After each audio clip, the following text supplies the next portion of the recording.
hindi na nag-iisip ng matino ang bata. Naging kakaiba na siya simula nung kasal.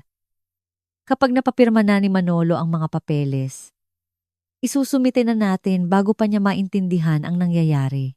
Boses iyon ng aking ina. Nakaupo siya sa hapagkainan ng aking ama.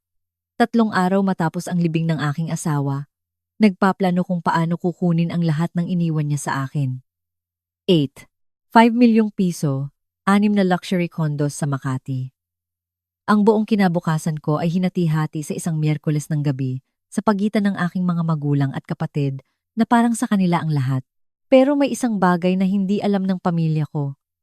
Binalaan ako ni Nathan, hindi sa isang dramatikong pag-amin sa kanyang deathbed, kundi sa tahimik, maingat na paraan, tulad ng lahat ng ginagawa niya. At ang sumunod kong ginawa ay nagpakawala sa aking ama. Nagpahiwalay sa aking kapatid sa kanyang fiancé. At nagpawalang dangal sa aking ina sa lahat ng respeto na itinayo niya sa loob ng 60 taon sa bayan na iyon. Bago ako magpatuloy, mangyaring maglaan ng isang sandali upang mag-like at mag-subscribe, pero kung talagang nakaka-relate ka sa kwentong ito, iwanan ang iyong lokasyon at lokal na oras sa mga komento. Gusto kong malaman kung saan ka nakikinig. Ang pangalan ko ay Lena Garcia. Ako ay 31. Ako ay isang museum manager sa Makati. At 2 linggo na ang nakakaraan, inilibing ko ang nag-iisang tao na talagang nakakita sa akin. Ngayon, hayaan mong ibalik kita sa simula. Ang umaga ng libing ni Nathan, nang ako'y mag-isa na nakatayo sa isang walang laman na kapilya at na-realize na hindi darating ang pamilya ko. Malamig ang umaga para sa Setyembre. Ang St. Jude Chapel sa Ayala Avenue ay kayang mag-accommodate ng 200 katao. 14 lang ang dumating. Binibilang ko sila dahil wala nang ibang magawa habang tumutugtog ang organista ng isang himno na hindi kailanman pipiliin ni Nathan, 16 na tao. 3 matatalik niyang kaibigan mula sa kanyang startup. Ang kanyang dating boss mula sa multinational tech company. 6 na artist mula sa aking gallery na nag-carpool mula sa Bonifacio Global City.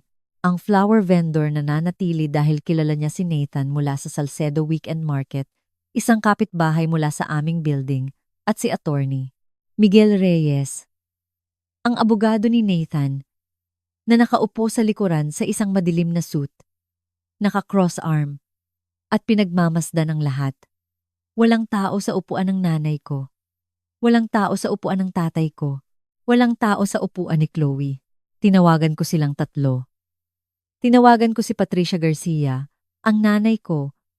Alas, ais ng umaga, nung bumagsak si Nathan.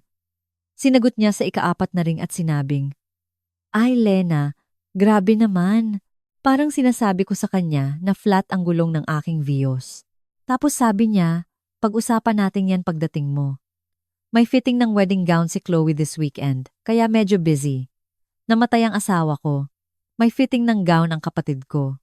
Ngayon, nakatayo ako sa harap ng kapilya at sinusubukang sabihin ng isang bagay tungkol kay Nathan. Kung paano niya nilulupi ang drafting paper sa maliliit na origami cranes kapag siya ay nag-iisip tungkol sa 6 na taon na kami ay magkasama. At kung paano bawat taon ay mas mahusay kaysa sa 25 taon na nabuhay ako bago siya. 2 beses akong napahinto. Walang sino man sa pamilya ko ang narito upang mapansin. Pagkatapos nakita ako ni attorney Miguel Reyes sa hagdanan ng kapilya. Kinamayan niya ako, matatag. "Sigurado. Mahal na mahal ka ni Nathan," sabi niya. Sinigurado niya yon. Pagkatapos, "Pumunta ka sa opisina ko sa Lunes, Lena. Mahalaga, hindi ko pa naintindihan ang bigat ng mga salitita na iyon. Maiintindihan ko." 2 araw pagkatapos, nagmaneho ako patungo sa San Pedro, Laguna. Iyon ay 2.5 oras na biyahe mula sa aming kondo sa Bonifacio Global City, ang kondo ni Nathan. Patuloy kong kinurek ang sarili ko sa pamamagitan ng suburban sprawl at papunta sa isang maliit na bayan sa Pilipinas na nakalimutan ng mga turista na umiiral ito. Populasyon, 8,000. Isang grocery store, isang karinderya, isang simbahan na nagpapatakbo ng lahat. Dumaan ako sa kahoy na karatula sa gilid ng bayan. San Pedro Community Church. Gerald Garcia, Honorary Treasurer. Ang pangalan ng aking ama, na nakasulat sa ginto, siya ay naging treasurer sa loob ng 12 taon sa San Pedro. Ito ay, sa esensya, isang posisyon sa politika. Ang bahay ay pareho pa rin ang hitsura. Puting siding, berdeng shutters, isang swing sa porch. Pinipinturahan ni Patricia bawat tagsibol. Dito ako lumaki. Dito ako natutong magbasa. Nalaman ko rin dito na ang ilang pamilya ay may paboritong anak at hindi ito palaging sikreto. Si Chloe ay may hika noong bata pa. Mild. Kontrolado ng inhaler pagdating ng 10. Ngunit hindi kailanman na-update ni Patricia ang kwento. Mahina si Chloe. Kailangan ni Chloe ng dagdag na suporta. May mas malaking kwarto si Chloe. Mas huling curfew. Kotse sa edad na 11. Mayroon akong library card at ang pag-unawa na kaya kong alagaan ang sarili ko. Inalagaan ko ang sarili ko. Scholarship, University of the Philippines. Isang karir na binuo ko mula sa wala. Si Nathan. At ngayon, wala na si Nathan. At bumabalik ako sa bahay na hindi ko makapaghintay na umalis. Dala ang kopya ng kanyang huling habilin sa aking bulsa. 85 milyong piso at 6 na ari-arian sa Makati. Wala pa akong sinasabihan. Talagang naisip ko na baka ito ang magpapatingin sa aking ina sa akin sa wakas at sabihing, "Proud ako sa iyo, Lena." Ipinark ko ang sasakyan sa driveway.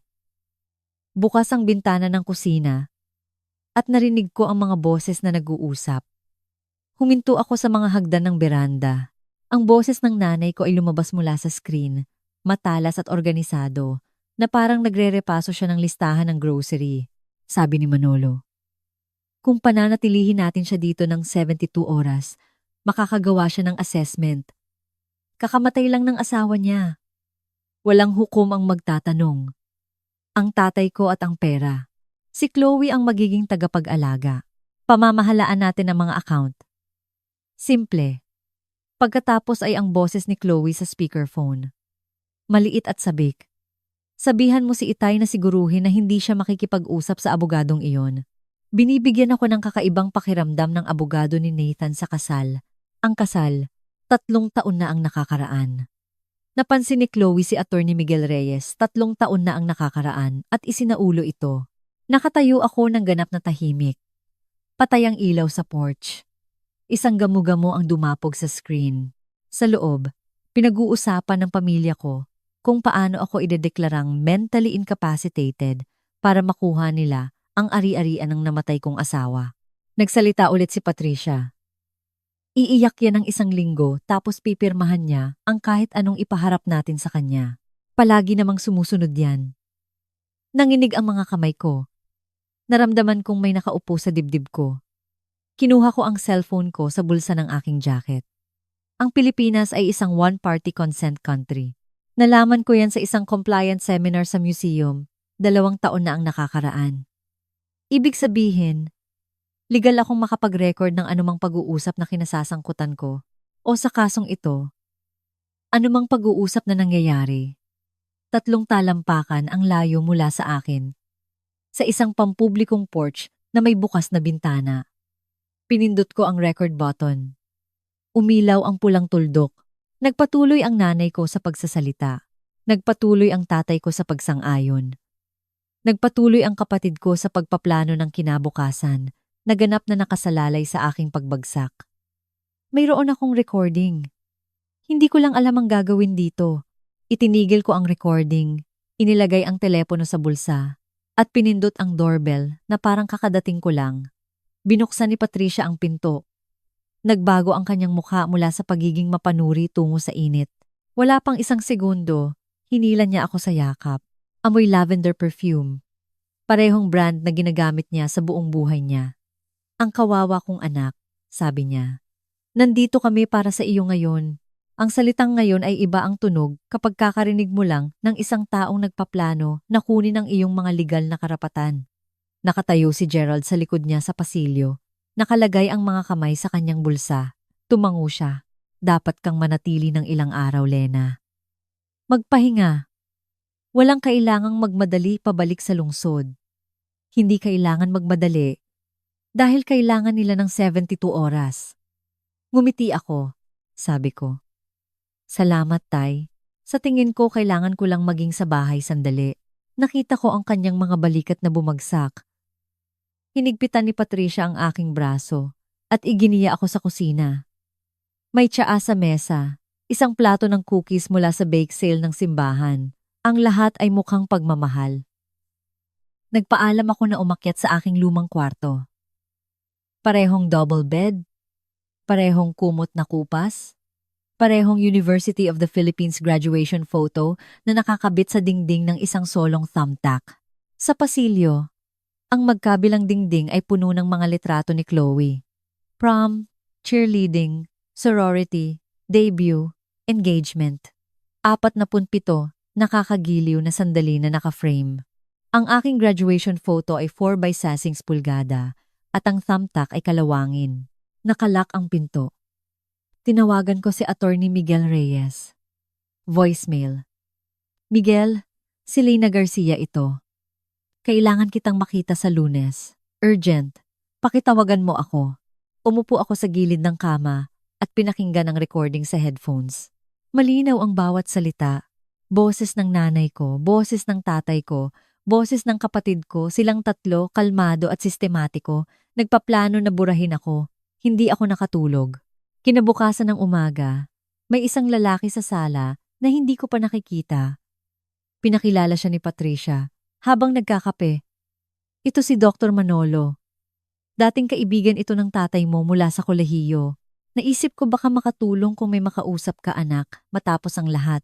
Si Dr. Raymond Manolo ay 64. May kulay abong buhok, salamin na may metal frame. Ang uri ng cardigan sweater na dapat ay nagbibigay sa iyo ng pakiramdam ng seguridad. Kinamayan niya ako at ngumiti, na parang nasa dinner party kami. Ikinalulungkot ko ang iyong pagkawala, Lena. Sabi niya, nag-aalala ang mga magulang mo para sa iyo. Umupo kami sa sala. Nakaupo pa rin si Patricia sa sopa na parang tagapag-alaga. Binuksan ni Manolo ang isang leather-bound notebook. Nahihirapan ka bang magdesisyon sa ngayon? Hindi. Minsan ba'y naririnig mo ang boses ni Nathan kahit alam mong wala na siya? Hindi. May naiisip ka bang sakta ng sarili mo? Hindi. Bawat tanong ay idinisenyo upang bumuo ng isang kaso. Nakilala ko ang pattern dahil naglaan ako ng 3 araw sa pagbabasa ng mga involuntary guardianship procedure sa telepono bandang 2:00 ng umaga. Hindi ako ini-examine ni Manolo. Gumagawa siya ng diagnosis. Minsan, ang kalungkutan ay maaaring magparamdam sa atin na hindi tayo kayang humarap sa ating sariling mga gawain, malumanay niyang sabi. Ganito na siya simula nung namatay si Nathan. Sarado. Hindi siya ang dating siya. Sinagot ko ang bawat tanong ng malinaw, kalmado, at walang emosyon. Walang ibinigay ako kay Manolo. Pagkatapos ng 20 minuto, nagpaalam ako para kumuha ng tubig. Lumabas ako sa likod na beranda, isinara ang screen door, at tinawagan si Attorney Miguel Reyes. Ngayon, sinagot niya, "Huwag kang umalis sa bahay na yan kaagad." Sabi niya, "May kailangan akong sabihin sa'yo na inihanda ni Nathan. Makakapunta ka ba sa opisina ko bukas ng umaga?" Ang tibok ng puso ko ay bumilis sa unang pagkakataon sa loob ng maraming araw, at hindi ito dahil sa takot. Sinabi ko kay Patricia na magmamaneho ako. Minsan ay dinadala ako ni Nathan sa isang biyahe. Kapag malungkot ako, sabi ko, at naniwala siya, nang walang kurap. Kinapkapan pa niya ang balikat ko habang papalabas ako. Ang opisina ni Attorney Miguel Reyes ay nasa Taytay, ang katabing bayan. Maliit na gusali, 2nd floor, walang receptionist. Naghihintay siya sa pinto. Sa loob, inilabas niya ang isang folder sa mesa. Ang huling habili ni Nathan. Alam ko na ang mga pangunahing detalye. 8.5 milyong piso na liquid assets. 6 na luxury condo sa Makati. 3 sa Bonifacio Global City, 2 sa Rockwell Center, 1 sa Salcedo Village. Lahat ay sa akin. Ngunit hindi pa tapos si Attorney Miguel Reyes. Iniabot niya sa akin ang isang selyadong sobre. Sulat kamay ni Nathan sa harap, para kay Lena. Binuksan ko ito. Ang sulat ay may petsang 2 taon na ang nakakaraan. Lena, kilala ko ang pamilya mo. Nakita ko kung paano kanila tinatrato, hindi sa malalaking kalupitan, kundi sa maliliit, mga bagay na ipinapaliwanag mo. Kung may mangyari sa akin, poprotektahan ka ni Miguel. Huwag kang maniniwala sa sinumang wala sa libing ko. Lumabo ang paningin ko. Idinikit ko ang mga palad ko sa mesa at huminga. Ipinaliwanag ni Attorney Miguel Reyes ang binuo ni Nathan. Isang irrevocable trust. Lahat ng ari-arian, cash, real estate, ay nasa isang legal na istruktura na hindi maililipat sa pamamagitan ng guardianship. Kahit ideklara ako ng korte na incapacitated bukas, buo pa rin ang trust. Si Attorney Miguel Reyes ang trustee. Hindi maililipat ang pera nang walang pirma niya at nang sa akin ng magkasama. Lumapit sa akin si Nathan, 3 taon na ang nakakaraan. Sabi ni Attorney Miguel Reyes, pagkatapos ng kasal niyo, sabi niya, darating ang pamilya niya para dito. Kung mamatay ako, bumuo ng isang bagay na hindi nila mahahawakan. Umupo ako sa maliit na opisina na iyon at umiyak sa unang pagkakataon simula noong libing ni Nathan. Umiyak ako dahil mas naiintindihan ako ng asawa ko kaysa sa sarili ko at mahal niya ako sapat para planuhin ang pinakamasamang mangyari. Nagbuho si Attorney Miguel Reyes ng tubig para sa akin mula sa isang pitsel sa kanyang mesa at hinayaan akong kumalma. Pagkatapos ay binuksan niya ang isang pangalawang folder. May iba pa, sabi niya. Nagduda si Nathan na may mga problema sa pinansyal ang iyong ama. 4 na magkahiwalay na beses humingi ng pera si Gerald kay Nathan sa buong kasal niyo. Itinala ni Nathan ang bawat kahilingan. Pinakita niya sa akin ang mga tala. 4 na email mula kay Gerald, bawat isa ay mas desperado kaysa sa nauna. 20,000 piso para sa pag-aayos ng bahay. 15,000 piso para sa kotse ni Chloe. Tumanggi si Nathan sa bawat pagkakataon at pinanatili ang mga resibo. Hindi yan ebidensya para sa kahit ano, sabi ko.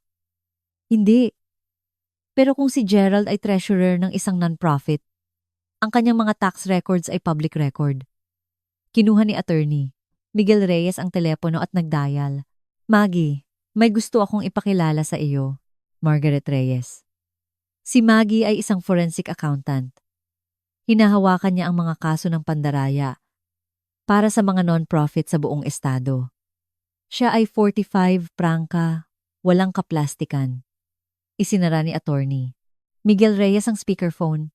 Bigyan mo ako ng 10 araw, sabi ni Maggie. Kukunin ko ang 990 forms ng simbahan at ikukumpara ko sila sa anumang financial disclosures na nasa record ng simbahan. Kung may discrepancy, mahahanap ko ng bang-araw. Ang gala ng simbahan.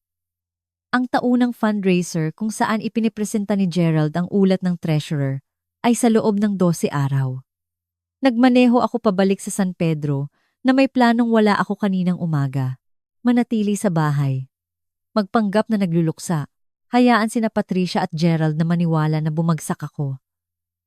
Bigyan ng oras si Maggie. Bigyan ng oras si Attorney Miguel Reyes. Huwag hayaan ng sino man na kunin ang telepono ko. Nasa kusina si Patricia nang pumasok ako. Saan ka galing, anak? Nagmaneho, sabi ko. Minsan ay dinadala ako ni Nathan sa isang biyahe kapag malungkot ako. Ngumiti siya, nasiyahan, halos malumanay. Ang kanyang masunuring anak ay nagluluksa pa rin, madaling hawakan. Umakyat ako, nilak ko ang pinto at huminto ako sa pag-asa na magbabago ang nanay ko.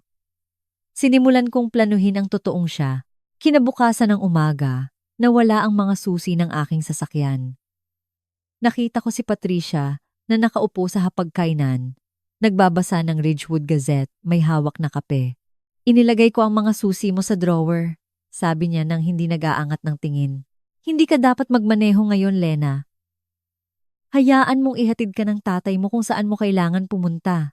Nagpalit siya ng pahina. Tapos na ang pag-uusap.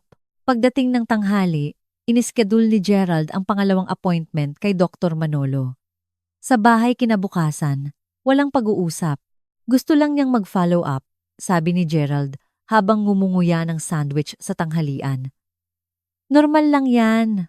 Bandang 2:00, tumawag si Chloe sa FaceTime. Nasa bridal shop siya, mga belo, na nakakalat sa bawat ibabaw.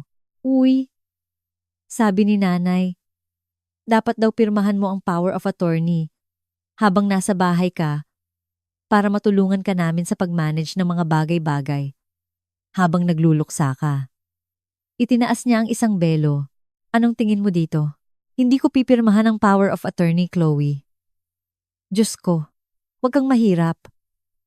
Ginagawa yan ng mga pamilya. Pirmahan mo na lang, Lena.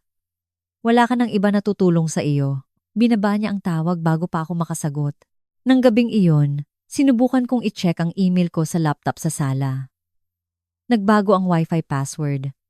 Nagkibit-balikat si Gerald nang tanungin ko. Siguro dahil sa brownout noong nakaraang linggo. Titingnan ko. Walang brownout noong nakaraang linggo. Na-check ko.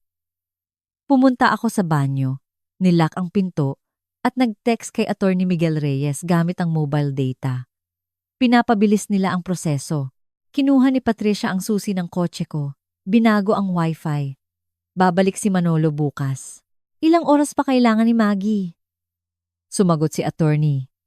Miguel Reyes, wala pang 1 minuto. Kailangan pa niya ng 8 araw. Manindigan ka.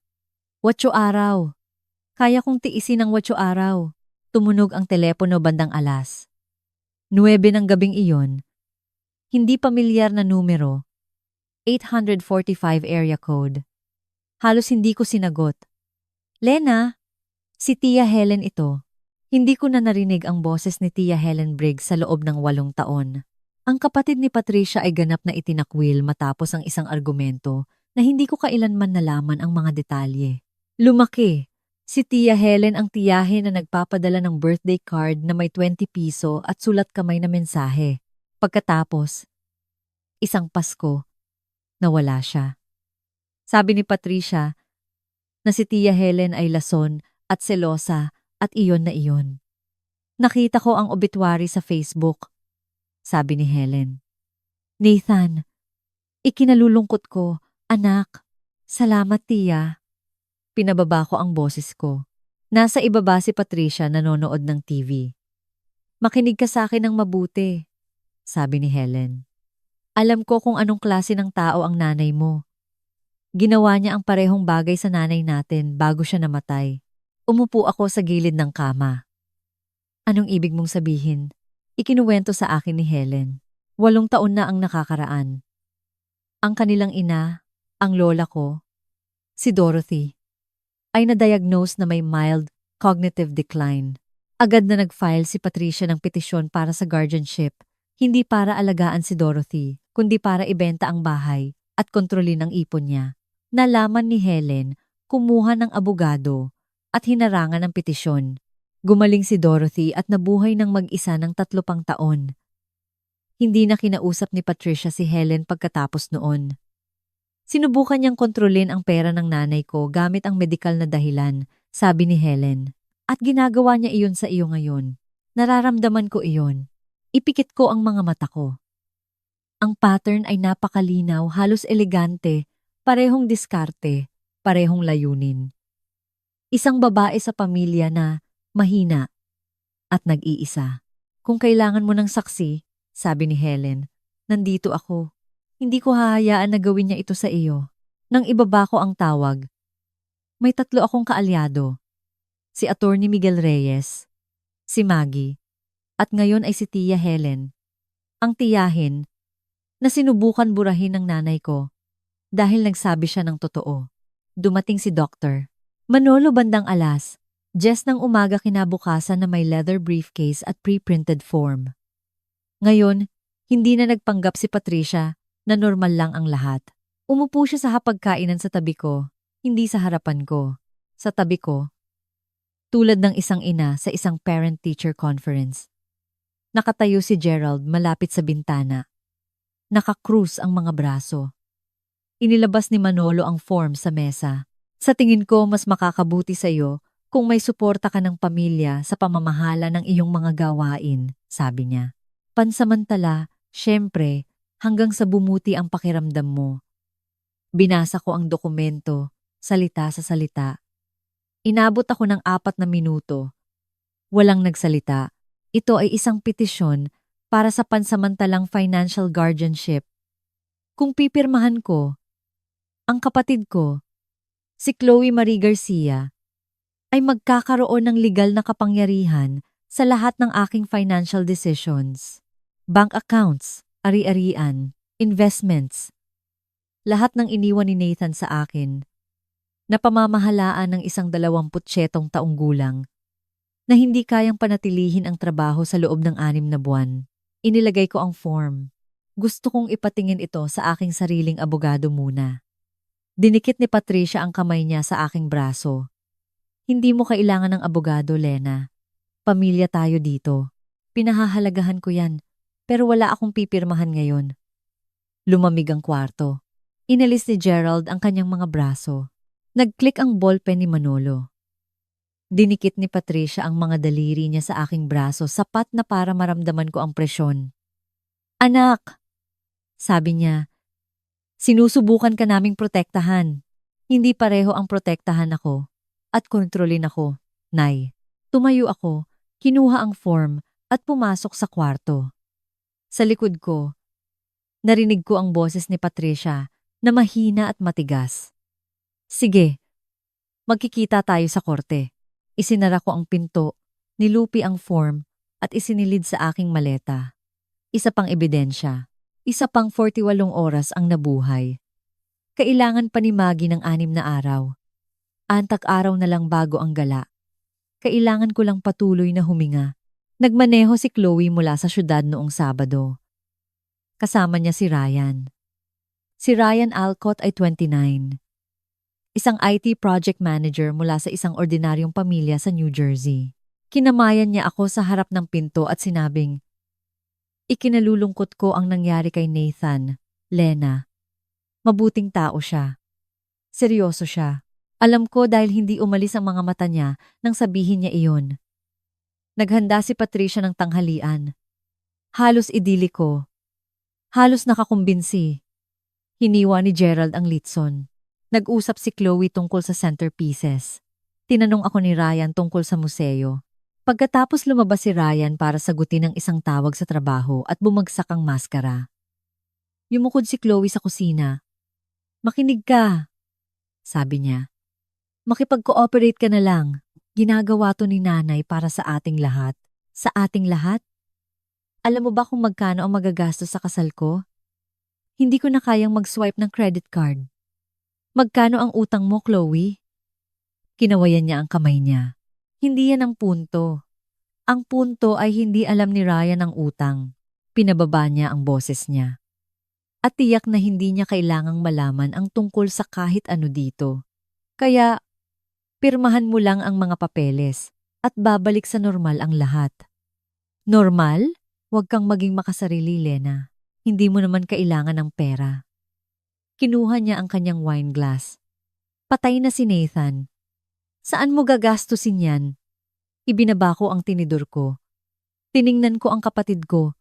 24, mga kuko na may polish, hiniram na kumpiyansa.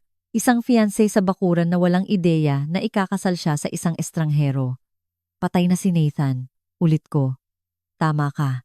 At gagastusin ko ang pera niya sa kahit anong desisyon ko dahil sa akin yan. Sa bintana, nakangiti si Ryan sa telepono niya. Mabait, bukas, walang alam. Nararapat siyang malaman kung sino ang pinakasalan niya. Hindi pa lang niya alam. Gusto kong huminto dito sandali. Ang sarili kong kapatid ang nagsabi sa akin na hindi ko kailangan ng pera ng namatay kong asawa dahil wala na siya. Binawasan ang lahat ng binuo ni Nathan. Lahat ng binuo namin ng magkasama sa isang line item sa kanyang wedding budget. Kung naranasan mo na kailanman na ginawang personal na ATM ng isang tao ang pinakamasamang sandali ng iyong buhay. Alam mo eksakto kung ano ang naramdaman ko na nakatayo sa kusina na iyon. Kung ang kwentong ito ay malapit sa iyo, pindutin ang subscribe button, hindi para sa akin, kundi para sa iyong bersyon na nangangailangan ng isang taong magsabi na ang iyong pagdadalamhati ay hindi ang kanilang pagkakataon. Ngayon, hayaan mong sabihin ko sa'yo kung ano ang sumunod na nangyari dahil tumawag din sa wakas si Maggie. Nakita ko ang mga susi ng kotse ko sa drawer ng basurahan kung saan sila itinago ni Patricia. Sinabi ko kay Gerald na pupunta ako sa botika. Halos hindi niya tinaas ang kanyang ulo mula sa kanyang crossword puzzle. Ipinark ko ang kotse sa likod ng Taytay Public Library at tinawagan si Maggie. Mayroon na ako, sabi niya. Walang pagpapakilala, walang small talk. Ang 990 forms ng simbahan sa nakalipas na 3 taon ay nagpakita ng kabuuang donasyon na natanggap na humigit kumulang 180,000 piso, ngunit ang panloob na financial reports na ipinipresenta ni Gerald sa simbahan ay nagre-record lamang ng 133,000 piso sa gastos at balanse. Iyon ay isang 47,000 piso na agwat, a 47,200 piso na kumalat sa 47 individual na transaksyon sa loob ng 36 na buwan. Bawat transaksyon ay mula 500 hanggang 2,000 piso. Sapat na maliit para makaiwas sa automatikong flags.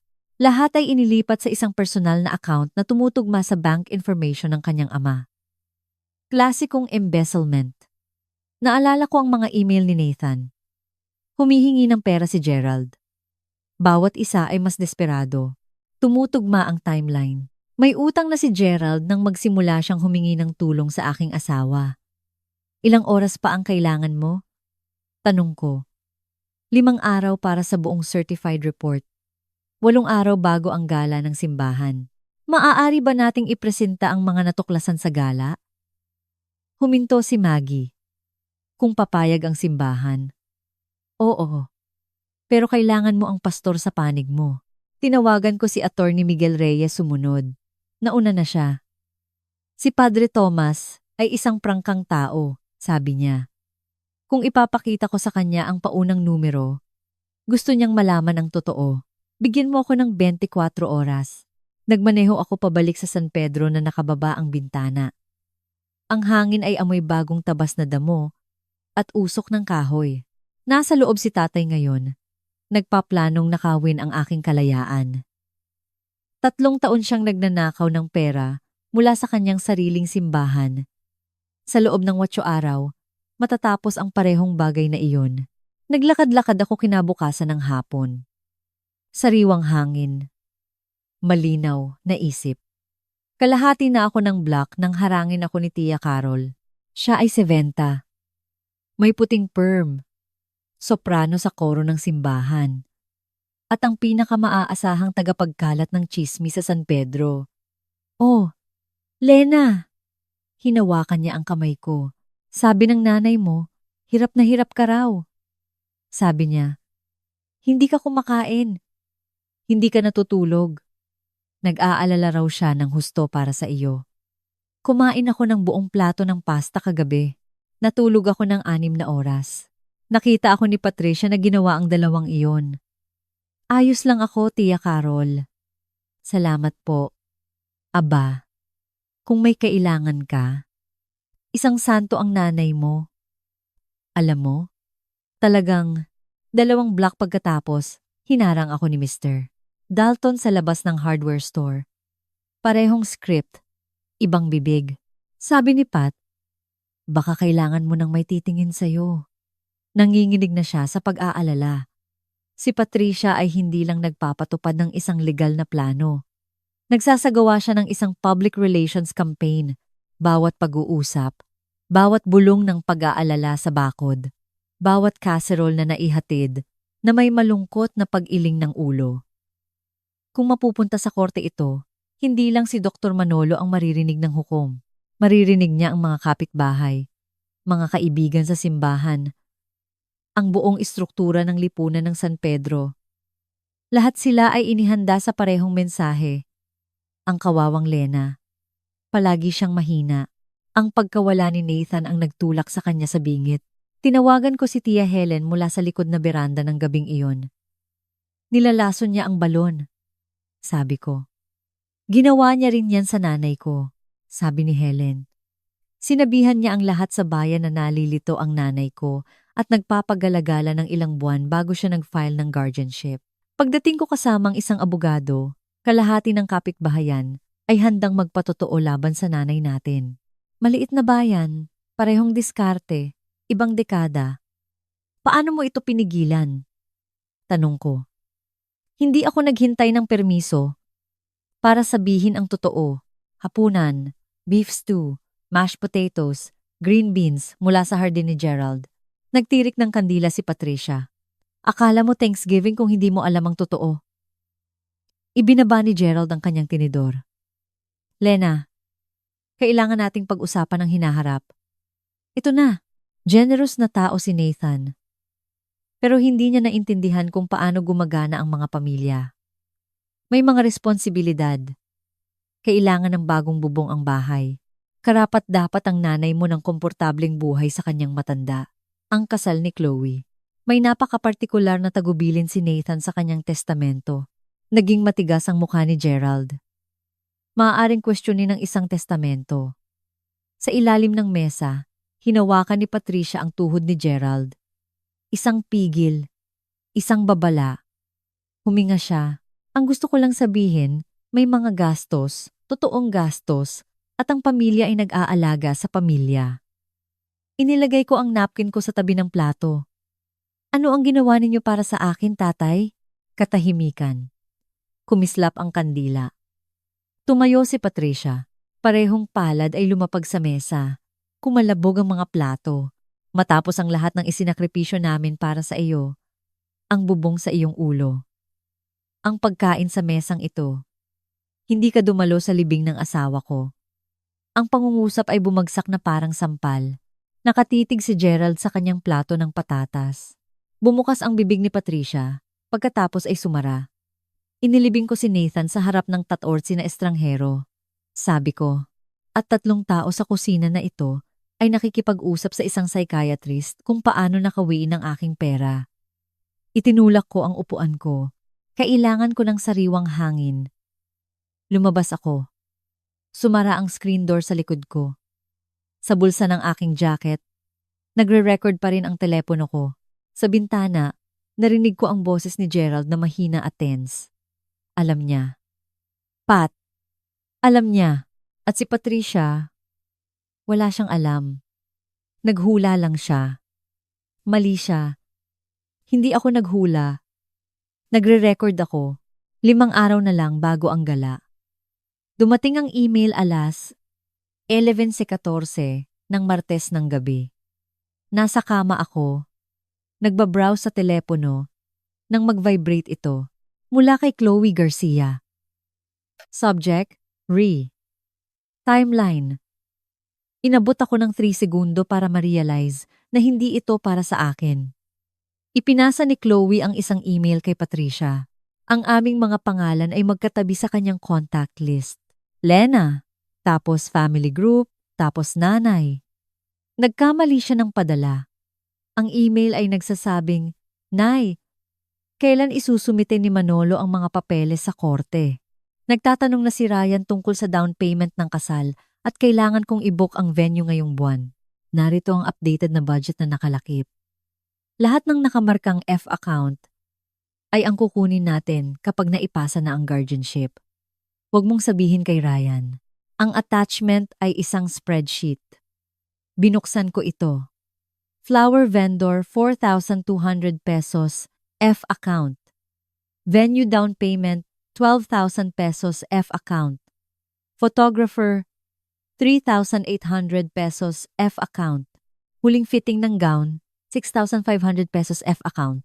Catering 18,000 pesos F account. Kabuang budget ng kasal 48,300 pesos. Pinagmulan. F account, account ni Lena. Pera ng aking namatay na asawa na inilaan bawat isa sa kasal ng aking kapatid at wala pa nga siyang guardianship. Kinuha ko ang screenshot ng lahat. Ang email, ang attachment, ang timestamp. Ipinadala ko ang lahat kay Attorney Miguel Reyes na may isang linya. Hindi sinasadyang ipinadala ito ni Chloe sa akin. Premeditation at financial motive. Sumagot si Attorney Miguel Reyes sa hating gabi. Ito ay ginto, kasama ng iyong mga recordings at ng audit. mayroong kaming napakalakas na kaso. Huwag mong ipaalam sa kanya. Bumalik ako sa email ni Chloe at binura ito sa aking inbox. Pagkatapos ay binura ko ito sa trash folder. Kung i-check niya ang kanyang sent folder, hindi niya makikita ang unsent email. Hindi niya malalaman. O sa ministry de set, nich piso. Pinlano ng aking kapatid ang buong kasal niya gamit ang pera na hindi pa niya nananakaw. 4 na araw na lang. Nag-check-in si Tia Helen sa Glendale Motor Lodge noong Miyerkules ng hapon, 6 milya mula sa San Pedro, sapat na malapit para mahalaga, sapat na malayo para hindi mahalata. Nagkita kami sa isang coffee shop sa Route 9. Si Tia Helen ay 62, mas matangkad kay Patricia, mas malapad ang balikat, ang uri ng mukha na walang pakialam sa makeup. Naka-corduroy jacket siya at may hawak na brown folder. 8 taon ng katahimikan, sabi niya. At hindi pa rin nagbago ang ugali ng nanay mo. Ang folder ay naglalaman ng mga kopya ng lahat ng mula sa labanan para sa guardianship sa kanilang ina, si Dorothy, isang petisyon na inihain ni Patricia na nagdedeklara kay Dorothy na isang panganib sa kanyang sarili, mga sulat mula sa abogado ni Patricia na humihiling ng kontrol sa bahay, at ang counter petition ni Helen, isang ulat ng doktor na nagpapatunay na si Dorothy ay sapat na malusog sa kaisipan upang mabuhay ng mag-isa. Sinubukan niya iyon sa nanay natin, Lena. Parehong trick ng doktor. Parehong paghihiwalay. Parehong kwento sa mga kapitbahay. Kawawang Dorothy. Nalilito siya. Nagpapagala-gala siya. Kailangan niya ng tulong. Kinatok ni Helen ang folder. Pinigilan ko siya noon. Pinipigilan mo siya ngayon. Tinitigan ko ang mga dokumento. Parehong wika, parehong estratehiya, 8 taon ang pagitan at isang henerasyon. Hindi gumawa ng bagong plano si Patricia para sa akin. Pinapagpag lang niya ang luma. Pupunta ako sa gala, sabi ni Helen. Uupo ako sa likuran. Walang sasabihin hanggang sa tamang oras. Tumango ako. Nabulunan ako. Nabuhay pa ang lola mo ng 3 taon pagkatapos kong ihain ang counter petition na iyon. Sabi ni Helen, palagi siyang nagkukwento tungkol sa iyo. Sabi niya, ikaw ang nakalabas sa pamilya. Inabot niya ang kamay niya sa mesa at hinawakan ang kamay ko. Mukhang mabuting tao si Nathan. Oo, kaya wag mong hayaan na kunin nila ang binuo niya. Para sa iyo, nagmaneho ako pabalik sa San Pedro. Nasarado ang mga bintana at patay ang radyo, paulit-ulit na binabaliktad ang mga salita ni Helen na parang mga bato. Nakipagkita si Attorney Miguel Reyes kay Padre Thomas Harris noong Huwebes ng umaga. Hindi ako naroroon. Hindi ko magawa. Hindi ko paghihinalaan ang aking mga magulang. Ngunit tinawagan ako ni Attorney Miguel Reyes pagkatapos mula sa kanyang sasakyan. Pumayag siya, sabi ni Attorney Miguel Reyes na si Padre Harris ay 58, 30 taon nang inordinahan, at ang uri ng taong kinakamayan kagamit ang magkabilang kamay. Pinamunuan niya ang San Pedro Community Church bago pa man naging treasurer si Gerald. Siya rin ay isang dating auditor para sa Episcopal Diocese na nangangahulugang binabasa niya ang mga financial report tulad ng pagbasa ng karamihan sa mga tao ng menu. Pinakita sa kanya ni Attorney Miguel Reyes ang paunang numero ni Maggie. Ang 47,200 pisong discrepancy. Ang 47 transaksyon. Ang paglipat ng pera sa personal na bank account ni Gerald. Hindi siya nagsalita ng 2 buong minuto, sabi ni Attorney Miguel Reyes sa akin. Pagkatapos ay sinabi niya, 2 taon kong pinagkakatiwalaan ang taong iyon. Nagpatawag si Padre Harris ng emergency meeting ng simbahan.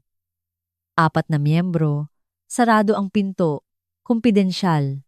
Sinuri nila ang mga numero. Tinawagan nila si Maggie ng direkta at nagpasya sila. Sa taunang gala, sa halip na ang karaniwang ulat ng treasurer ni Gerald, ipipresenta ni Maggie ang isang certified, independent audit report. Ito ay ipiframe bilang isang regular na transparency initiative. Isang bagay na pinlano ng board sa loob ng maraming buwan. Walang duda si Gerald, dahil palaging may financial segment sa gala. Ngayong taon, iba ang magpipresenta nito.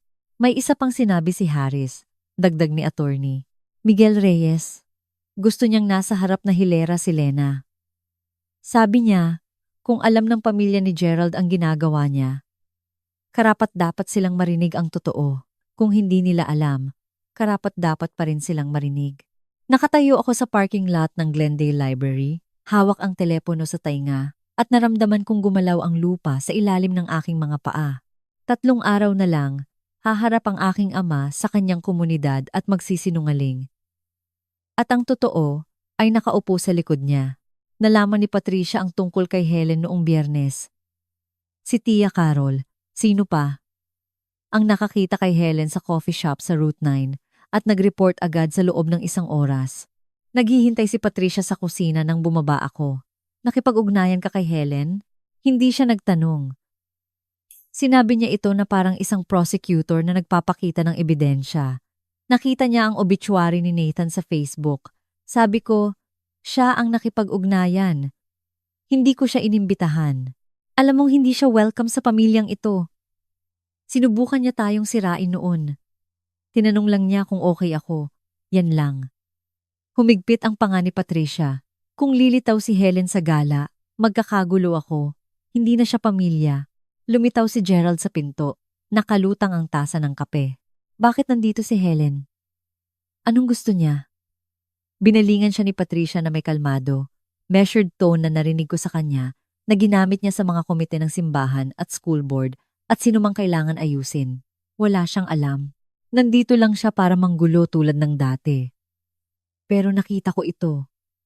Kumislap ang mga mata ni Patricia. Natataranta siya.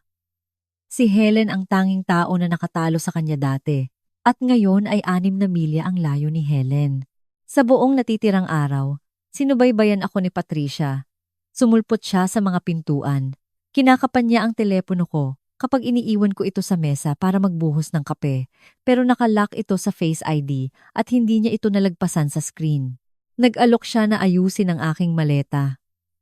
Iminungkahi niya na magpahinga ako sa sala kung saan niya ako makikita. Natatakot siya. Ang tanong ay kung sapat ba ang takot niya para gumawa ng isang bagay na walang ingat bago ang linggo.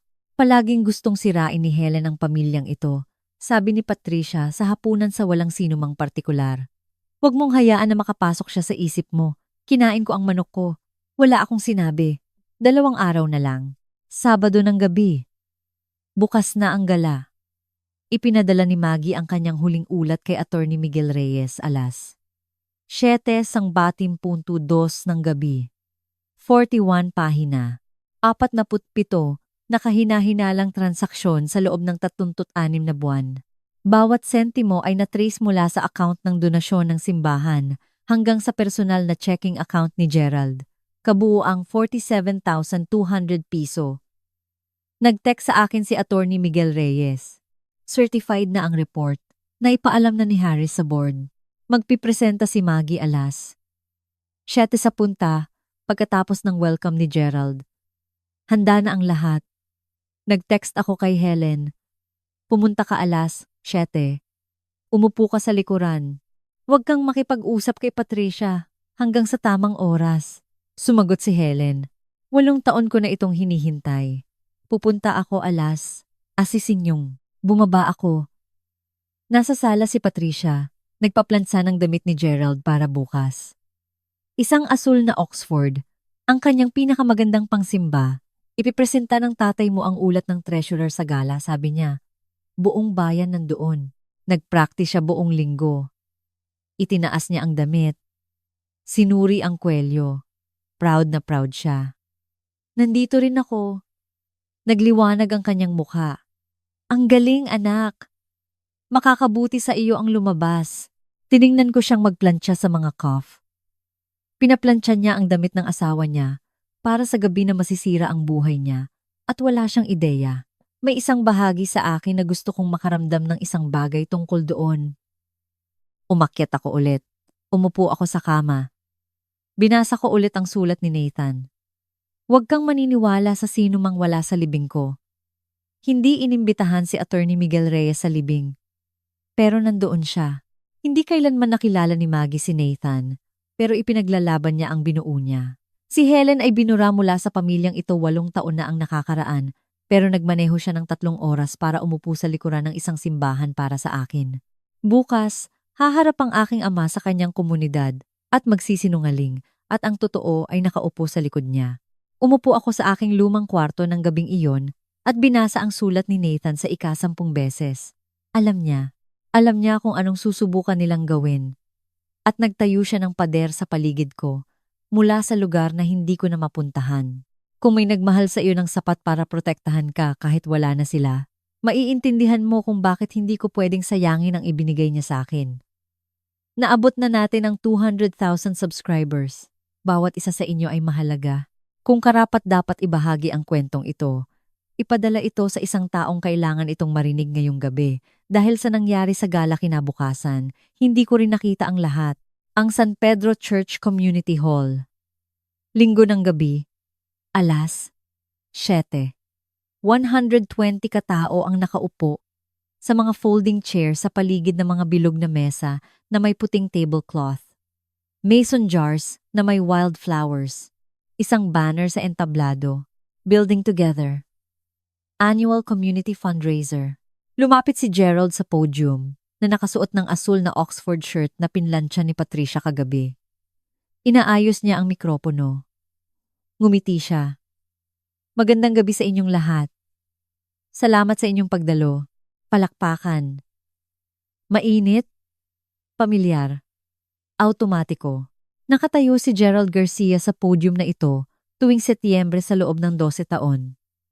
Bahagi siya ng gala na ito tulad ng chicken dinner at silent auction. Nakaupo si Patricia sa gitna ng harap na hilera. Nakaupo si Chloe sa tabi niya. Nakaupo si Ryan sa tabi ni Chloe. Nakaupo ako sa isang mesa, malapit sa gitna ng silid.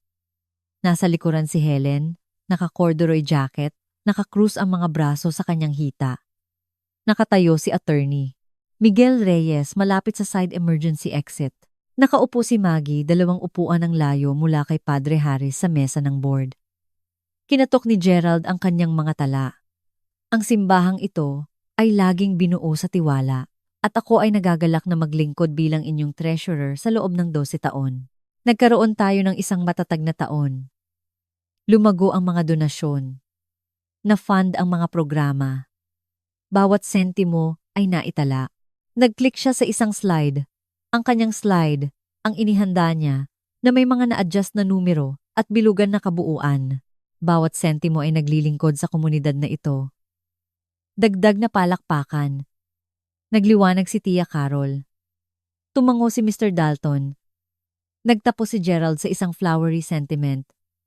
Salamat sa inyong tiwala. Malaki ang kahulugan nito sa akin at sa aking pamilya. Bumalik siya. Tumayo si Padre Harris. Salamat, Gerald. Mahusay na ulat tulad ng dati. Inabot ni Harris ang kanyang blazer. At ngayon, bilang bahagi ng aming patuloy na pangako sa transparency, ang board ay nag-ayos ng isang independenteng financial review ng aming mga account. Pinapakilala ko si Margaret Kessler. Natigilan ang ngiti ni Gerald. Umupo ng tuwid si Patricia. Tumayo si Maggie. Pinlansya ang kanyang blazer at lumapit sa podium. Ikinonekta ni Maggie ang kanyang laptop sa projector. Napuno ng financial data ng simbahan ng screen. Ngayon, ang totoong numero. Magandang gabi. Ang pangalan ko ay Margaret Kessler.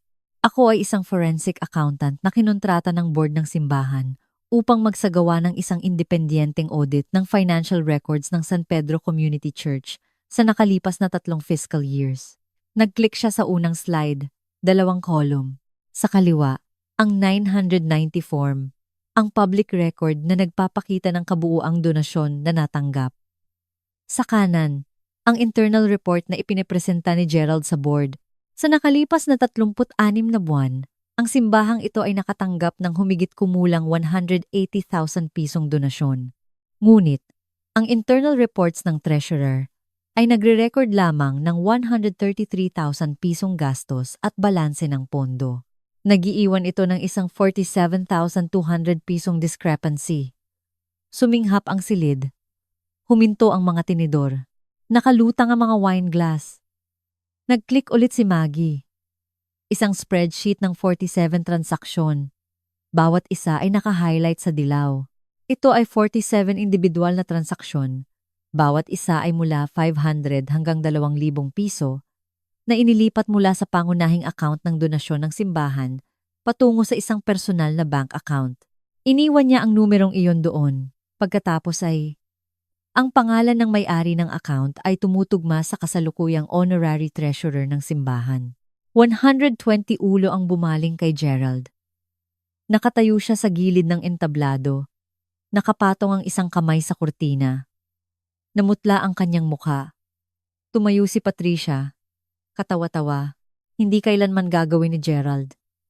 Hindi natinag si Maggie. Ma'am, ito ay public tax records na inihambing sa bank records na nakuha sa pamamagitan ng legal na paraan. Ang mga numero ang nagsasalita. Kumalat ang bulungan sa buong bulwagan. Tinalian ni Tia Carol ang kanyang bibig. Nakatitig si Mr. Dalton sa kanyang plato. Lumapit si Gerald. Tiyak na may pagkakamali. Maaari akong magpaliwanag. Itinaas ni Padre Harris ang kamay niya. Gerald, sa tingin ko mas mabuting umatras ka habang nagsasagawa kami ng isang buong investigasyon. Ang palakpakan na sumalubong kay Gerald 5 minuto na ang nakakaraan ay nawala. Ang silid ay tahimik na parang isang hininga na pinigil. Bumaling si Patricia. Inscan niya ang silid hanggang sa makita niya ako. Ikaw? Tumawid siya sa gitnang pasilyo, kumalabog ang kanyang takong sa linoleum na sahig. Ginawa mo ito. Dinala mo ang mga taong ito dito upang sirain ang sarili mong ama. 120 katao ang nanonood. Tumayo ako. Hindi, Nay. Dinala ko ang totoo. Matatag ang boses ko. Naipractice ko ito sa isip ko sa loob ng 10 araw, pero ngayon na nangyayari ito, hindi ko kailangan ng practice. Ikaw at si tatay ang sumubok na ideklara akong mentally incapacitated para makuha ninyo ang ari-arian ng asawa ko. May mga hikbi, tunay na hikbi mula sa mga mesa na pinakamalapit sa amin. Ang mukha ni Patricia ay nagpakita ng 3 ekspresyon sa loob ng 2 segundo. Shock, galit, kalkulasyon. Huminto siya sa acting expression. Nagsisinungaling siya. Hindi siya okay simula nung namatay si Nathan. Tanungin niyo kahit sino. May recordings ako, Nay. Sabi ko ng matatag. Tahimik. May mga email ako. May patotoo ako mula sa kapatid mo tungkol sa ginawa mo sa lola ko. Si Dorothy, 8 taon na ang nakakaraan. Mula sa likod na hilera, tumayo si Helen. 62. Matatag na parang bato. Totoo yan, sabi niya. Sinubukan niya yan sa nanay natin. Guardianship, financial control, parehong trick ng doktor. Parehong kwento sa mga kapitbahay. Kawawang Dorothy. Nalilito siya. Nagpapagala-gala siya. Kailangan niya ng tulong. Umalingaw-ngaw ang boses ni Helen sa buong tahimik na silid. Pinigilan ko siya noon. Pinipigilan siya ni Lena ngayon. Tiningnan ni Patricia si Helen. Pagkatapos ay ako. Pagkatapos ay ang silid na puno ng mga taong pinagsilbihan niya sa loob ng mga dekada, niligawan, ipinakita, wala sa kanila ang gumalaw patungo sa kanya. Lumubog si Gerald sa kanyang upuan.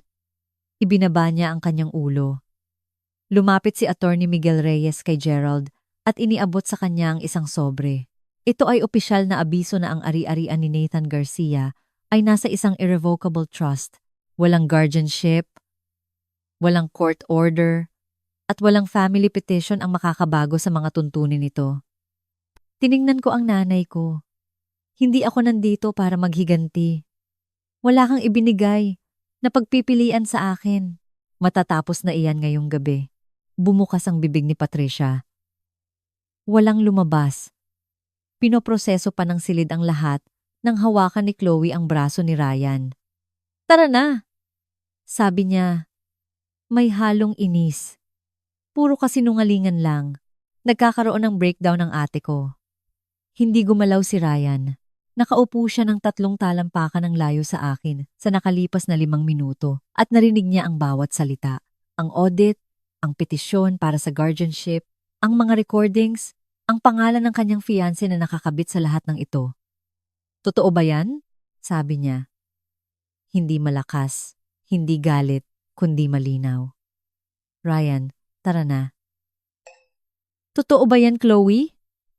Ang utang, ang plano ng guardianship, ang wedding budget, hindi yan tulad ng iniisip mo. Sinabi mo sa akin na malapit ang pamilya mo. Binitawan ni Ryan ang kanyang kamay. Sinabi mo sa akin na pumayag si Lena na tulungan magbayad sa kasal. Sinabi mo sa akin na mababait ang mga magulang mo. Mababait sila. Ang tatay mo ay kakasigaw lang ng pagnanakaw ng pera sa simbahan. Tiningnan siya ni Ryan ng matagal. At babayaran mo ang kasal natin gamit ang perang kukunin mo mula sa nagluluksa mong kapatid. Puno ng luha ang mga mata ni Chloe. Inabot niya ang kamay niya. Umurong si Ryan. Nakita ko si Ryan na nagtanggal ng singsing ng engagement sa kanyang daliri. Hawak niya ito sandali, isang simpleng platinum band, ang ipinagmalaki ni Chloe sa bawat social media platform sa loob ng 6 na buwan at inilagay ito sa mesa ng mahinahon. Walang paghagis. Walang eksena. Isang lalaki lang na nag-iwan ng isang bagay na hindi na niya kayang dalhin. Pinakasalan ko ang isang taong hindi umiiral, sabi niya. Lumabas siya sa side door. Binalingan ni Chloe si Patricia. Lumabo ang maskara. Nagmamakaawa. Ngunit si Patricia ay napalibutan. Si Padre Harry sa isang panig. Si Tia Carol sa isa pa. Parehong nagsasalita ng sabay. Sa unang pagkakataon sa kanyang buhay, inabot ni Chloe ang kanyang ina at walang nakakita na bumalik. Ang singsing ay nakahiga sa mesa, sumisikat sa ilaw mula sa itaas. Hawak ni Padre Harris ang mikropono. Gusto kong pasalamatan ang lahat sa inyong pasensya ngayong gabi.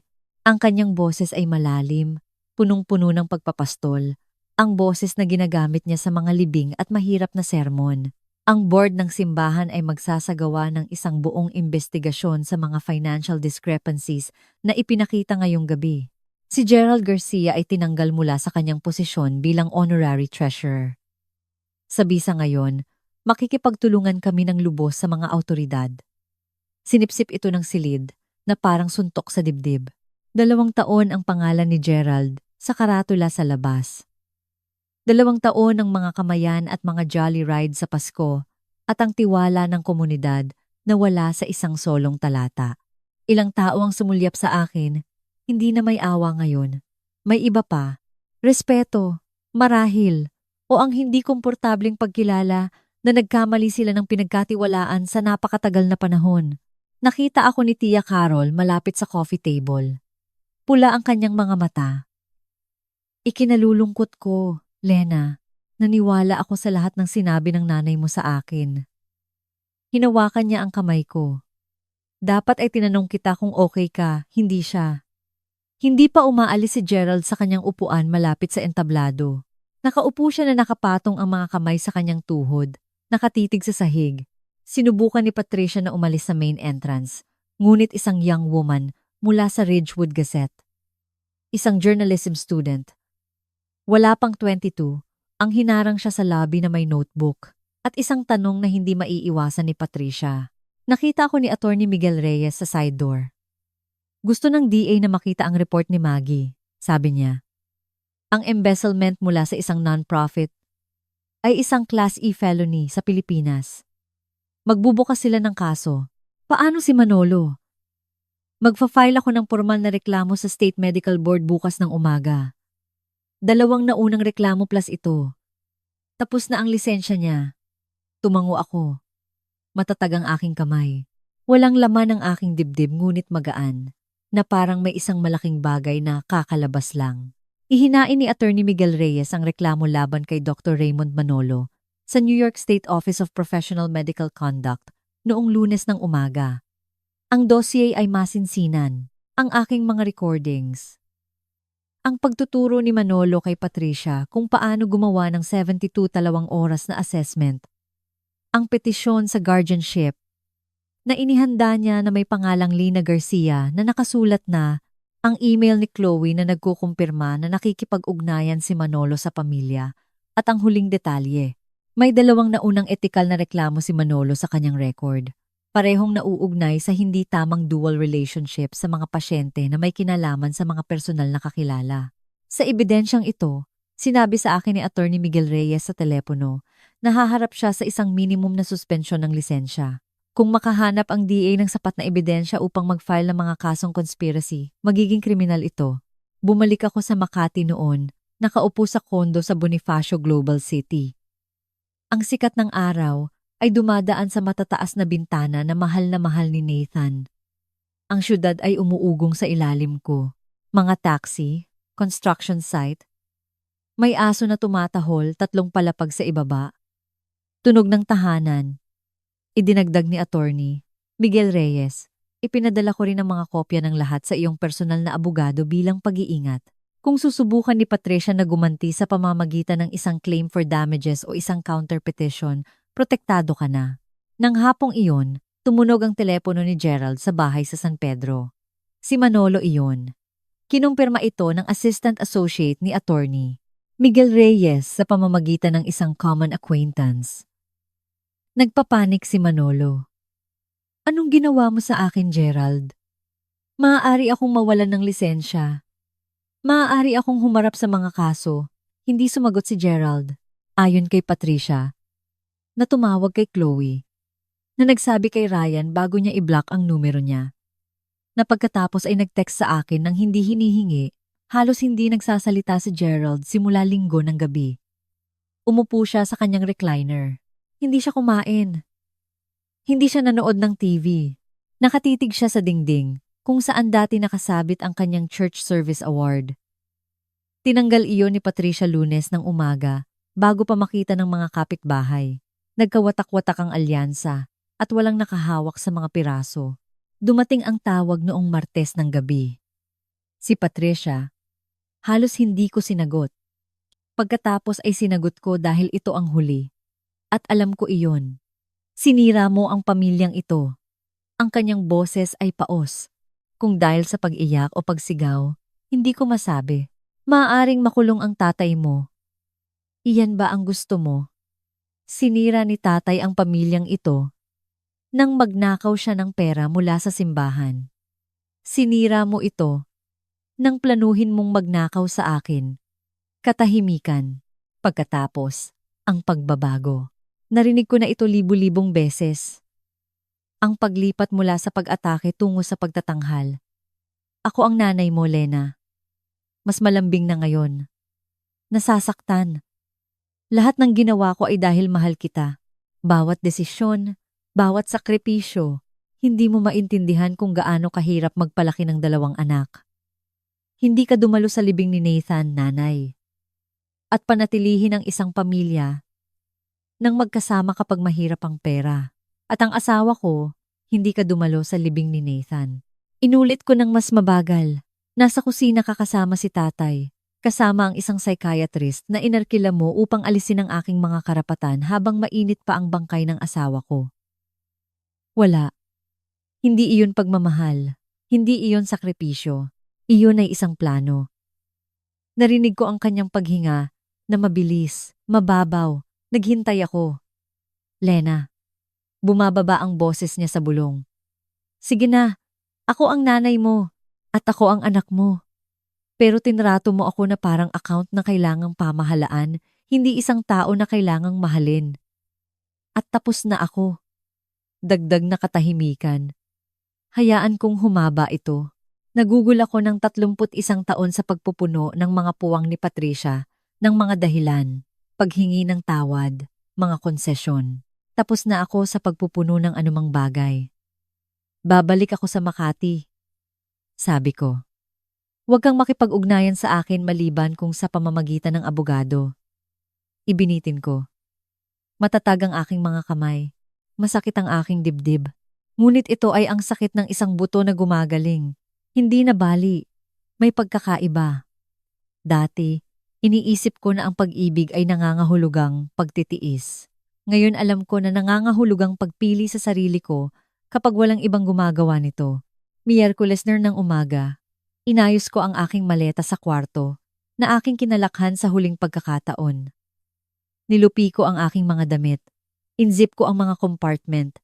Sinuri ko ang nightstand drawer. Wala. Sinuri ko ang closet. Wala. Tapos tiningnan ko ang dingding.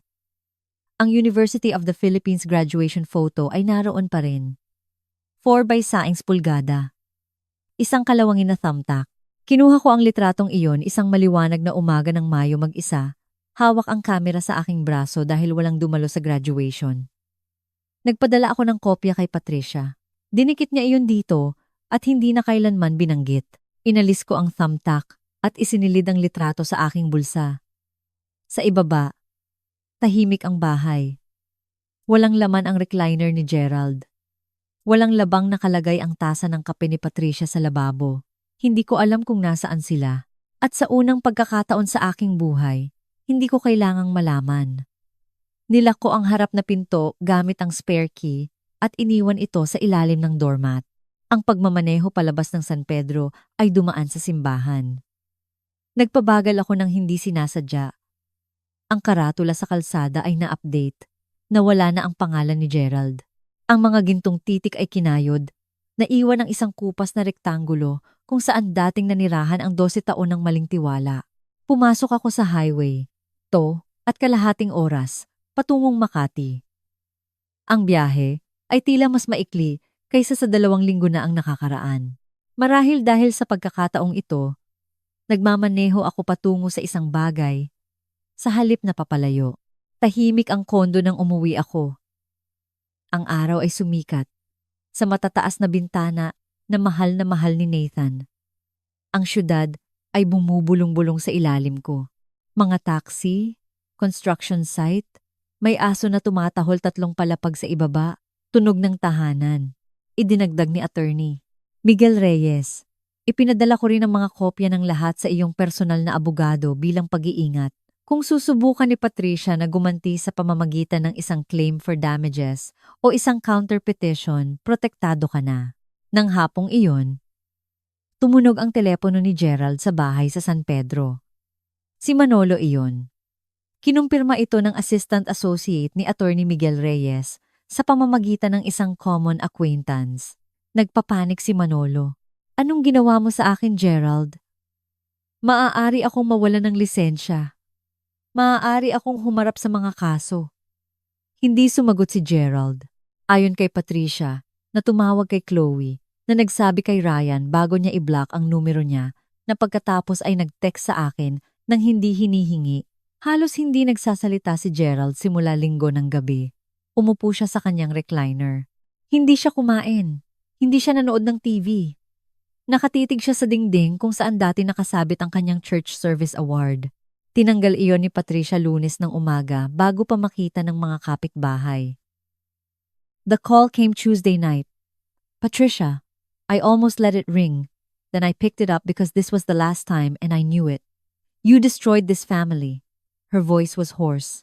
Whether from crying or yelling, I couldn't tell. Your father may go to jail. Is that what you wanted? Tatay destroyed this family when he stole money from the church. You destroyed it when you plotted to steal from me. Silence. Then the shift. I'd heard it 1,000 times. The pivot from attack to performance. I am your mother, Lena. Softer now. Wounded. Everything I did was because I love you. Every decision, every sacrifice. You don't understand how much it costs to raise 2 children. You didn't come to Nathan's funeral, Nay. And to keep a family together when money is tight. And my husband, you didn't come to Nathan's funeral. I repeated it slower. You were in this kitchen with Tatay, with a psychiatrist you hired to strip me of my rights while my husband's body was still warm. Nothing. That wasn't love. That wasn't sacrifice. That was a plan. I heard her breath catch, shallow, quick. I waited. Lena. Her voice dropped to a whisper. Please? I'm your mother, and I'm your daughter, but you treated me like an account to be managed, not a person to be loved. And I'm done. More silence. I let it stretch. I'd spent 31 years filling Patricia's silences with excuses, apologies, concessions. I was done filling them with anything. I'm going back to Makati, I said. Don't contact me unless it's through my lawyer. My hands were steady. My chest ached. But it was the ache of a bone knitting back together, not breaking. There was a difference. I used to think love meant enduring, Now I knew it meant choosing myself when no one else would. Miyerkules ng umaga, inayos ko ang aking maleta sa kwarto na aking kinalakhan sa huling pagkakataon. Nilupi ko ang aking mga damit. Inizip ko ang mga compartment. Sinuri ko ang nightstand drawer. Wala. Sinuri ko ang closet. Wala. Tapos tiningnan ko ang dingding. Ang University of the Philippines graduation photo ay naroon pa rin. 4 pulgada. Isang kalawangi na thumbtack. Kinuha ko ang litratong iyon, isang maliwanag na umaga ng Mayo mag-isa. Hawak ang kamera sa aking braso dahil walang dumalo sa graduation. Nagpadala ako ng kopya kay Patricia. Dinikit niya iyon dito at hindi na kailanman binanggit. Inalis ko ang thumbtack at isinilid ang litrato sa aking bulsa. Sa ibaba, tahimik ang bahay. Walang laman ang recliner ni Gerald. Walang labang nakalagay ang tasa ng kape ni Patricia sa lababo. Hindi ko alam kung nasaan sila. At sa unang pagkakataon sa aking buhay, hindi ko kailangang malaman. Nilako ang harap na pinto gamit ang spare key at iniwan ito sa ilalim ng doormat. Ang pagmamaneho palabas ng San Pedro ay dumaan sa simbahan.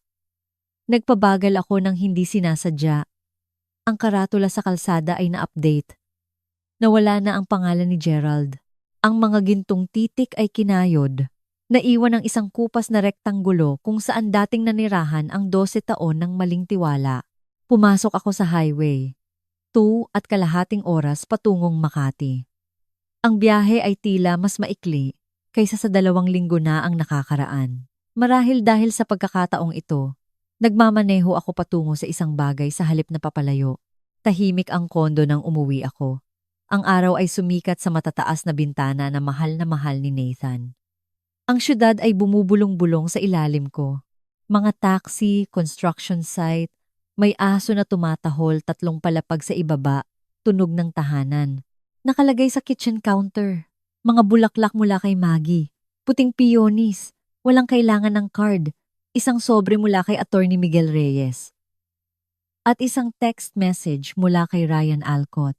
Ikinalulungkot ko ang ginawa ng pamilya ng dating fiancé ko sa iyo. Salamat sa katotohanan. Ibinaba ko ang bag ko. Nakauwi na ako. 3 buwan ang lumipas. Ito ang nangyari. Umamin si Gerald sa embezzlement mula sa isang non-profit, isang Class E felony sa ilalim ng batas ng Pilipinas. Nakipag-ayos ang kanyang abogado sa buong restitusyon na 47,200 piso sa simbahan, kapalit ng pinababang sentensya. Nagbigay ang hukom ng 3 taon na probasyon at 200 oras ng serbisyo sa komunidad. Si Gerald Garcia, ang honorary treasurer sa loob ng 12 taon, ay namumulot na ngayon ng basura sa Provincial Highway tuwing Sabado ng umaga. Permanenteng binawi ng New York State Office of Professional Medical Conduct ang lisensya medikal ni Dr. Raymond Manolo. Binanggit ng board ang isang pattern ng hindi naaangkop na dual relationships at sadyang pakikilahok sa isang mapanlinlang na competency evaluation. Nagbukas ang DA ng sarili nitong investigasyon sa conspiracy to defraud. Nag-arkila si Manolo ng criminal defense lawyer. Nagsara ang kanyang klinika. Hindi kinasuhan si Patricia. Walang sapat na direktang ebidensya upang patunayan ang kriminal na pagsasabuatan. Hindi niya kailanman pinirmahan ang petisyon ng guardianship. At wala ang kanyang pangalan sa anumang financial document. Ngunit nawalan siya ng isang bagay na hindi maibabalik ng batas. Huminto ang mga kapitbahay sa pagtawag. Tinanggal siya ng simbahan sa bawat komite. Si Tia Carol, na dating tinawag siyang santo, ay tumawid sa kalsada kapag nakita niyang paparating si Patricia. Sa isang bayan na may 8,000 katao, ang kamatayan sa lipunan ay isang sentensya na mismo. Lumipat si Chloe pabalik sa San Pedro. Tapos na ang engagement. Ni-block ni Ryan ang numero niya.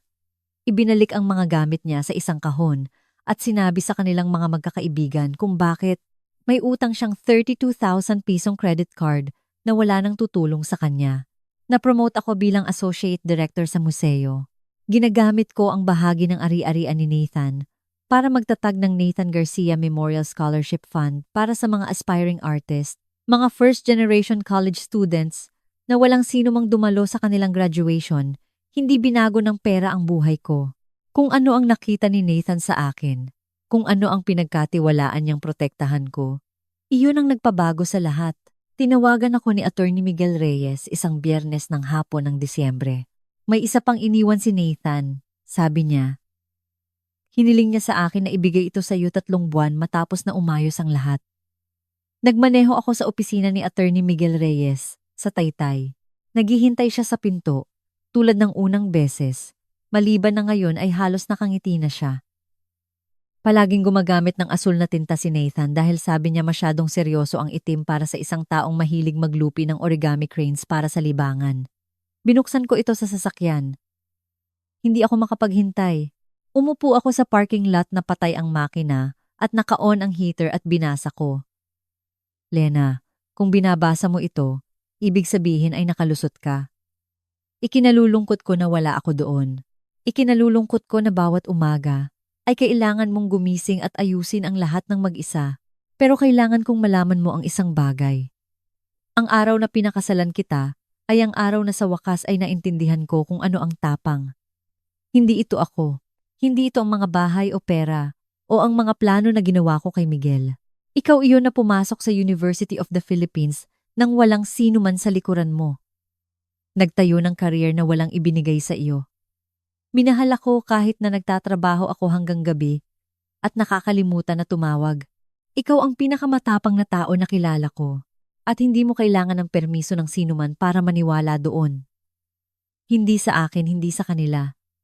Maging kakaiba. Kakaiba ka na, Nathan. Umupo ako sa parking lot na iyon ng matagal. Lumubog ang araw. Umilaw ang mga ilaw sa kalsada. Binasa ko ang sulat ng 2 beses pa. Pagkatapos ay maingat na nilupi at isinilid sa aking bulsa sa tabi ng aking University of the Philippines graduation photo. 2 maliliit na bagay. Ang pinakamaliit na bagay na pag-aari ko. Na mas mahalaga kaysa sa 6 na luxury condo sa Makati. At bawat sentimo sa bawat account na nakapangalan sa akin. Enero. Nagbukas ang museo ng bagong exhibit. Resilience in Art. Mga gawa tungkol sa survival at transformation. Ako ang curator nito. Ang pangalan ko ay nasa placard sa pasukan. Opening night. Puno ng tao ang gallery. Mga kritiko, donors, artists, college students na may libreng admission dahil iyon ang gusto ni Nathan. Nasa harap na hilera si Helen. Nagmaneho siya ng 3 oras para makarating dito. Tulad ng pagmamaneho niya ng 3 oras, para umupo sa likuran ng isang simbahan sa San Pedro. Nakatayo si attorney. Miguel Reyes malapit sa wine table nakikipag-usap kay Maggie tungkol sa non-profit tax reform, ang uri ng bagay na tila pinag-uusapan ng mga forensic accountants para sa libangan. Tumayo ako sa podium at nagsalita tungkol sa exhibit, tungkol sa sining na nilikha ng mga taong nawalan ng lahat at patuloy na gumagawa, tungkol sa survival bilang isang creative act, tungkol sa pinakamakapangyarihang bagay na magagawa ng isang tao ay ang magpasya na hindi patapos ang sarili nilang kwento. Hindi ko binanggit ang aking pamilya. Hindi ko kailangan. Alam na ng lahat ng mahahalagang tao sa silid. Pagkatapos nag-vibrate ang telepono ko. Isang text message mula kay Patricia. Naaalala kita. Binasa ko ito. 2 salita, 6 na letra. Ibinulsa ko ang telepono ko. Hindi ako sumagot. Pagkatapos ay bumalik ako sa gallery kung saan nanonood si Helen ng isang eskultura at nakangiti si Attorney Miguel Reyes sa sinabi ni Maggie. At naisip ko ang babae na ako 2 linggo pagkatapos ng libing ni Nathan, nakatayo sa isang porch sa San Pedro, nanginginig, pinipindot ang record button sa kanyang telepono, nang walang plano at walang kaalyado, at hindi sigurado na magiging maayos ang lahat. Nalaman niya. Nalaman ko. Ang ilang pamilya ay binuo sa dugo. Ang aking pamilya ay binuo ng mga taong nagpakita ng mahalaga sa aking desk sa museo, sa tabi ng placard na Associate Director. Mayroong 4x6 graduation photo at 2 sulat na nakalupi sa asul na tinta.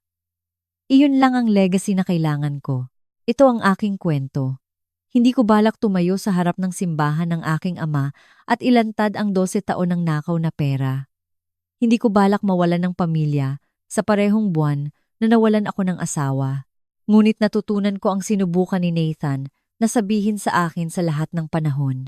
Ang mga nagmamahal sa iyo ay hindi kailangan na maging maliit ka para maramdaman nila na malaki sila. Kung ang kwentong ito ay umantig sa iyo, mag-iwan ng komento. Sabihin mo sa akin kung anong hangganan ang gusto mong naitakda mo ng mas maaga. At kung gusto mo ng mas maraming kwento na tulad nito, tingnan ang description. Pumili ako ng ilang kwento na sa tingin ko ay makaka-relate ka. Salamat sa pananatili hanggang sa huli. Mas malaki ang kahulugan yon kaysa sa iniisip mo.